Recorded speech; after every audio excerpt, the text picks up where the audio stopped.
कला आणि सरोजनी मॅडम यांना मिळाला आरती करण्याचा मान.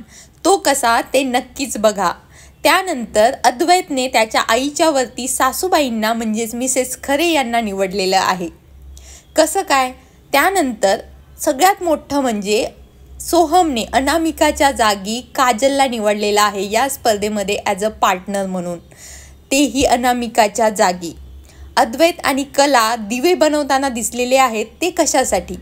तर ग्लिम्स बघून तुम्हाला सगळ्यांना प्रश्न पडला असेल की नेमकं काय घडत आहे आजच्या एपिसोडमध्ये. चक्क कला आणि सरोजिनी मॅडम सोबत आरती करत आहेत. त्यानंतर सोहमने जे आहे ते काजलला त्याची पार्टनर म्हणून चूज केलेलं आहे त्या कॉम्पिटिशनमध्ये.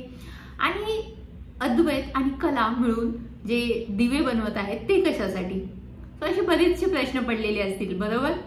नमस्कार, माझं नाव शीतल आणि तुम्हाला आजच्या एपिसोडमध्ये काय काय घडलं ते सविस्तर सांगेन. आजच्या एपिसोडमध्ये जेव्हा सुरुवात झाली तेव्हा आदेश बांदेकर जे होम मिनिस्टरचे जे घराघरांमध्ये पोहोचलेले आहेत ते या जी पण स्पर्धा होत आहे त्याचे होस्ट आहेत आणि त्यांनी आजचा एपिसोड सुरुवात केली. त्यांनी आजच्या एपिसोडमध्ये सांगितलं की कॉम्पिटिशनमध्ये कसं काय काय होणार, परत सासू सुनांचं काय महत्व असेल, त्यामध्ये त्यांचे मिस्टर आहेत ते काय रोल प्ले करतील, ही सगळी माहिती त्यांना सांगितली. आणि त्यांचे जे मिस्टर आहेत म्हणजेच सपोज कलाचा मिस्टर अद्वैत आणि बाकीच्यांचे जसं सोहम किंवा सरोजिनी मॅडमचा मिस्टर यांना सगळ्यांना सांगितलं की तुम्ही एक जण कोणीतरी पार्टिसिपंट तुम्ही ॲज अ पार्टनर चूज करू शकता. आणि तो पार्टनर असा असेल की जो तुमच्या पाठीमागं खंबीरपणे उभा असेल आणि तुम्ही कधीही काहीही चुकीचं नाही करू शकणार याची त्याला खात्री असेल.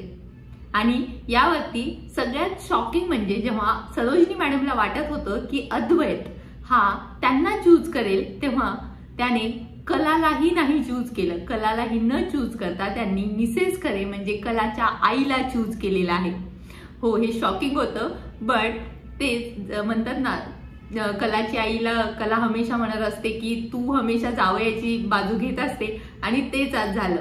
जावयानेही आज सासूची बाजू घेतली आणि मिसेस खरे म्हणजेच कलाच्या आईला त्याने ॲज अ पार्टनर चूज केलं. त्यानंतर आजचं जी मेन स्पर्धा होती त्याच्यामध्ये पहिला जो पार्ट होता तो होता की सासू सुनांनी मिळून पूजा मांडायची आहे. आणि यामध्ये ऑब्व्हियसली रोहिणी आणि नैना असं शांत तर बसणार नाही, त्यांनी काहीतरी खोड काढलेलीच असणार, ज्यामुळे कला आणि सरोजिनी हारतील. कारण आत्ताच राहुल जो आहे जेलमध्ये गेलेला आहे आणि त्याचा बदला त्यांना घ्यायचा आहे.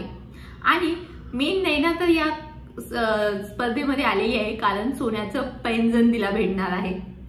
परंतु तिने इथे थोडीशी खोडी केलेली आहे आणि काय खोडी केलेली आहे हे कोणालाच माहिती नसतं.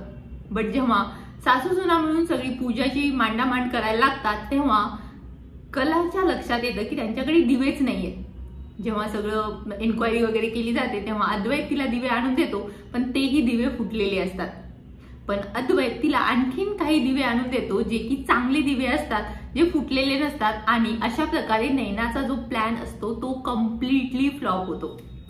तिलाही शॉक वाटतं की मी तर सक्सेसफुली माझा प्लॅन एक्झिक्यूट केला होता, मग असं कसं झालं, काय झालं, हे सगळेच प्रश्न तिलाही पडतात. परंतु तेव्हाच जेव्हा पूर्ण पूजा होते आणि त्यांच्याकडे जेव्हा वातीही नसतात तेव्हा कला सुती कपड्याचा वापर करून वाती बनवते.